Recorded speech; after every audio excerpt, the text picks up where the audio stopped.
welcome to the bus. Halos 15 taon, linggo-linggo nyo kaming sinasamahan sa paglalantad ng mga showbiz balita na dapat nyong malaman.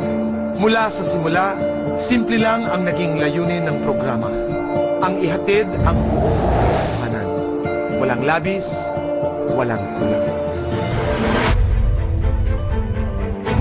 Sa pamamagitan ng paglalahad ng mga kwento at pagpapakilala sa likod ng bawat kaganapan at kontrobersiya, dagdag pa ang mga matatapang na opinion patungkol sa mga mahahalaga at napapanahong issue. Showbiz News Authority.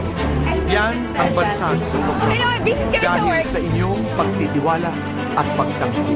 Hindi palaging madali, ngunit dahil sa aming responsibilidad sa inyo, lahat ng mga kapamilyang tumuto at tumututo, hindi natinag ang dabal sa pagiging una sa pagbabalita at pagpapakita. Katuwang sa pagganap namin sa papel na ito, lahat ng mga naging bahagi ng programa, sa likod at harap ng kamera. Bawat isa nagbigay buhay at kulay. Bawat isa may kani-kanyang di malilimutang istorya.